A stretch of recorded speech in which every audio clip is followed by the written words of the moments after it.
Good morning champion, कैसे हैं आप सब।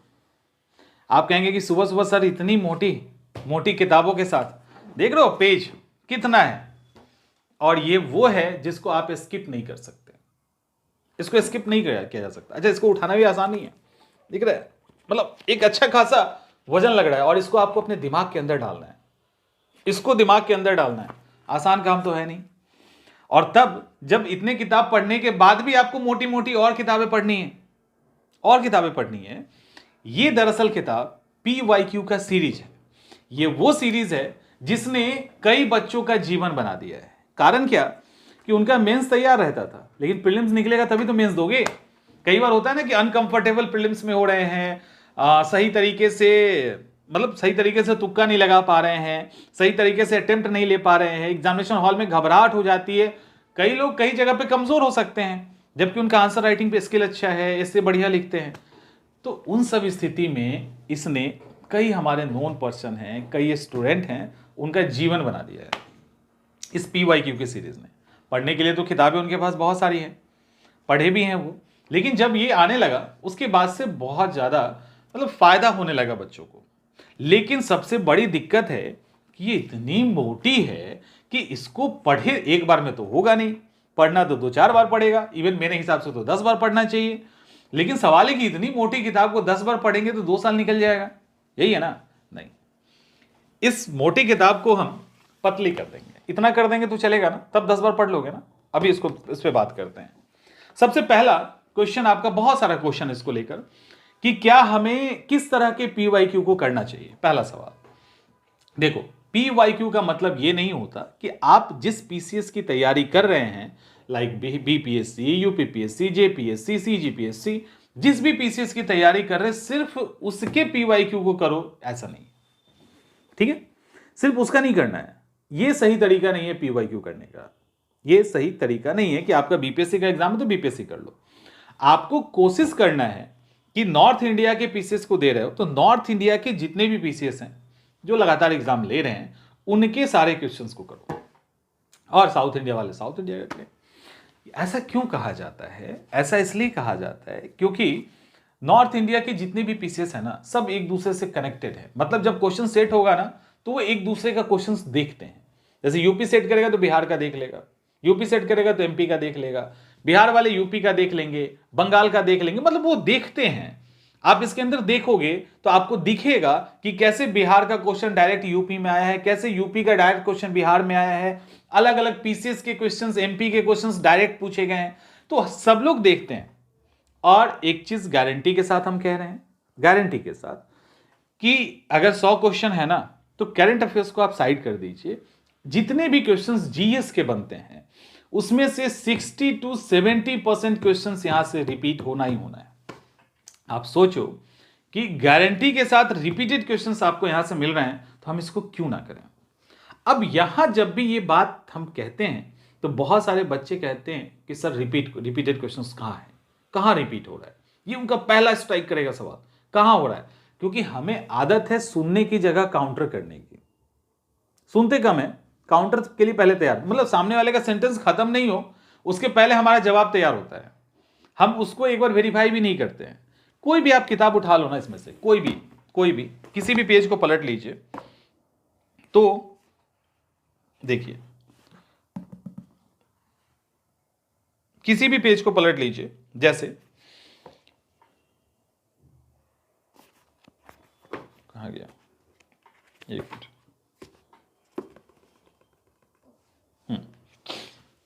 जैसे UPPSC mains 2014, UP lower pre 2013, इस फ्रांसीसी ईस्ट इंडिया कंपनी स्थापित हुई थी। 2 बार सवाल रिपीटेड है, सेम सवाल रिपीटेड है।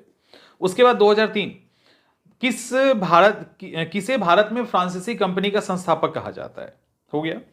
फ्रांसीसियों ने अपना पहला कारखाना कहां स्थापित किया, फिर फ्रांसीसियों ने अपना पहला कारखाना कहां स्थापित किया, ऐसे करके और भी सवाल होगा। डच ईस्ट इंडिया कंपनी ने पटना में फैक्ट्री किस साल स्थापित की, डच ईस्ट इंडिया कंपनी ने किस वर्ष पटना में अपना कारखाना स्थापित किया। देख लो, रिपीटेड सवाल, ऐसे क्वेश्चंस रिपीट होते हैं, ठीक है, ऐसे क्वेश्चन रिपीट होता है। जैसे उस क्षेत्र की पहचान करें जहां से यूरोपवासी सर्वोत्तम सोरा और अफीम प्राप्त करते थे। अंग्रेजी शासनकाल में भारत का कौन सा क्षेत्र अफीम उत्पादन के लिए फेमस था? तो रिपीट करने का मतलब क्या होता है मालूम है? रिपीट करने का मतलब यह होता है कि आप जो क्वेश्चन पढ़ रहे हो उस क्वेश्चंस के अंदर के ऑप्शन से क्वेश्चन बना लेना, क्वेश्चन से ऑप्शन बना देना, क्वेश्चन में कुछ ऐड कर देना, कुछ रिमूव करके नया क्वेश्चन बना देना, यही होता है, यही होता है। जैसे होम रूल लीग आंदोलन है, 1920 है, ऐसे कई सारे मूवमेंट है, मॉनसून है, कई ऐसे चैप्टर हैं जिससे सैकड़ों क्वेश्चन पूछे जा चुके हैं। कभी यूपी ने पूछा, कभी बिहार ने पूछा, कभी छत्तीसगढ़ ने पूछा, कभी एमपी ने पूछा, कभी उत्तराखंड और हिमाचल ने पूछा।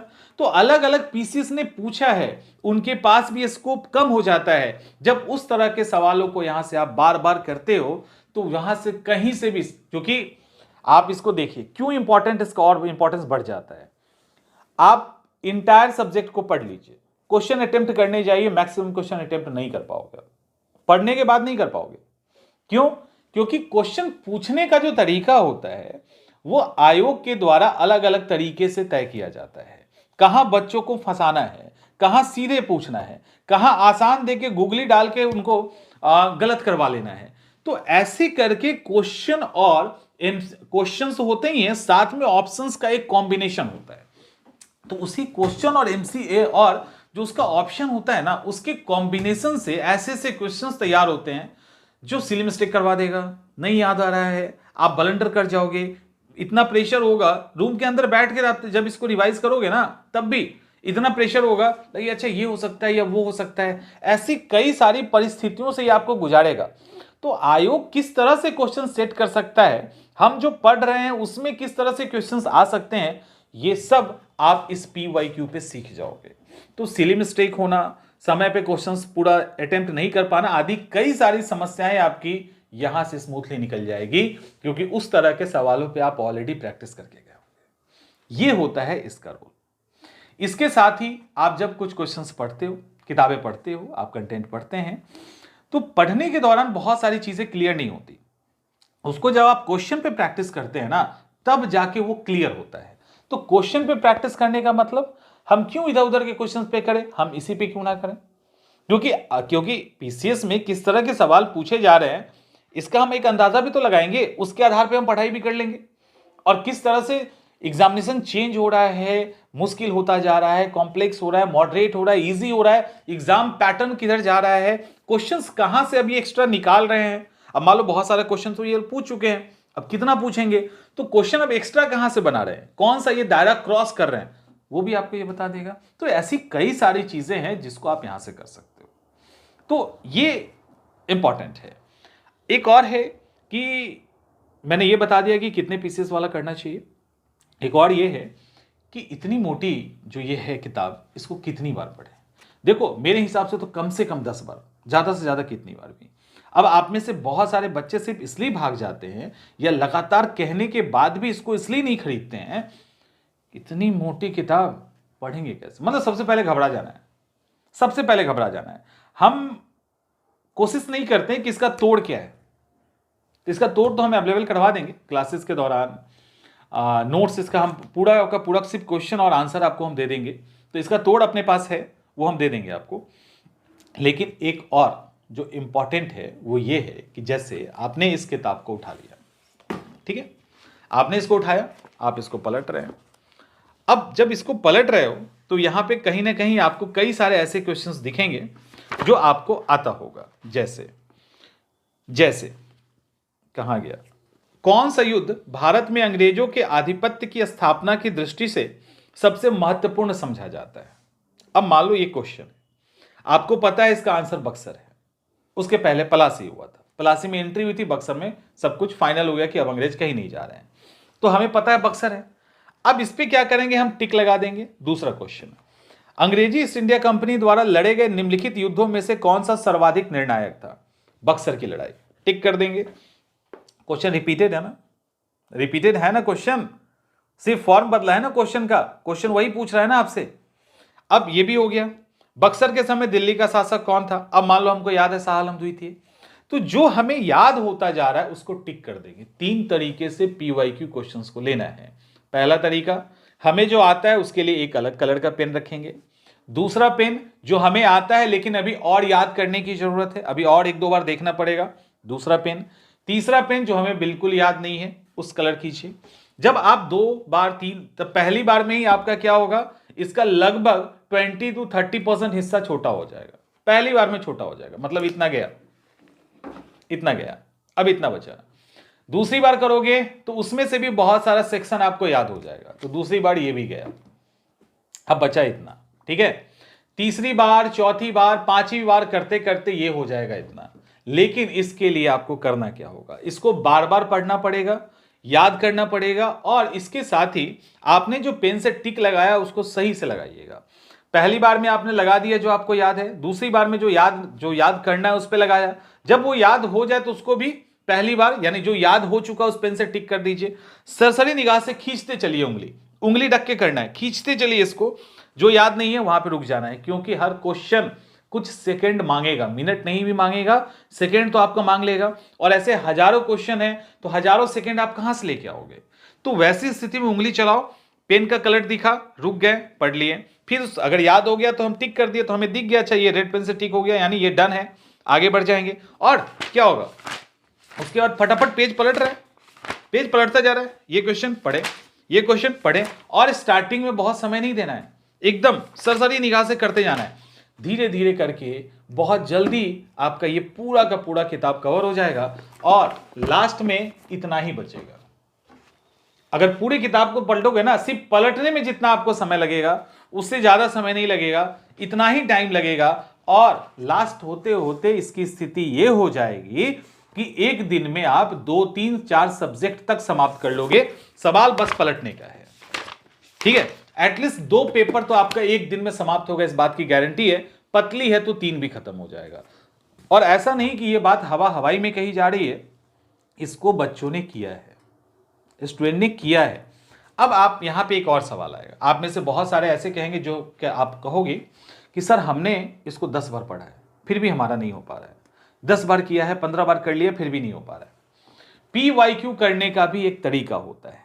PYQ करने का तरीका क्या है कि आप जब क्वेश्चंस देखें तो आप उसको स्टार्टिंग में, शुरुआत में आप उसको एनालाइज करें कि इस तरह के सवाल पूछे गए हैं, इसका जवाब ऐसे है, इसको घुमाएगा तो किस तरह का सवाल होगा, इस तरह के सवाल पे बेस्ड और सारे सवाल कैसे कैसे पूछे गए हैं, यानी कितने तरीके से एक सवाल को अलग अलग आयोग ने पूछने की कोशिश की है, इसको कहते हैं एनालिसिस करना।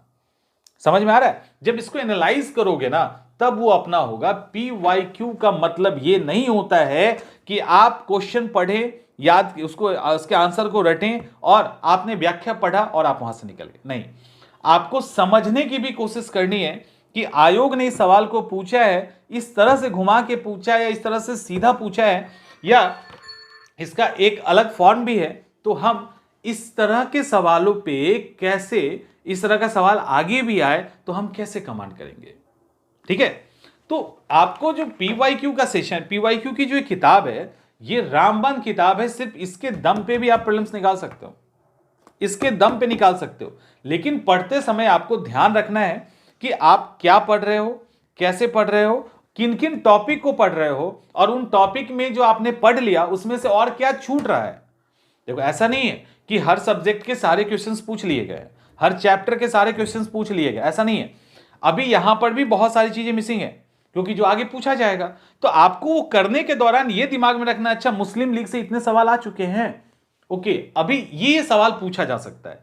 इस तरह से जब करोगे तब वो आपका पूरा होगा, ठीक है, तब वो जाके पूरा होगा। क्लियर? तो I think everything is clear. मिलते हैं हम लोग नेक्स्ट सेशन में। PYQ मत छोड़िए, और PYQ को लेकर ध्यान से सुनिए। हम लोग आज से क्लास स्टार्ट कर रहे हैं, उसमें PYQ का नोट्स भी देंगे। बहुत सारे ऐसे स्टूडेंट होंगे जिनका PYQ इंग्लिश में नहीं मिल रहा होगा, तो हिंदी क्वेश्चंस के ट्रांसलेटेड वर्जन भी हम उनको अवेलेबल करवाएंगे, हिंदी के क्वेश्चंस भी होंगे, जिसके कारण आप विद इन 10 to 20 डेज में आप सारे PYQ को कई बार रिवाइज कर जाओगे, इतना आपको क्वेश्चन और आंसर हम दे देंगे इसका, ठीक है। तो ये सारी चीजें होंगी। खैर, तो इसको अच्छे से करिए। मिलते हैं हम लोग नेक्स्ट सेशन में।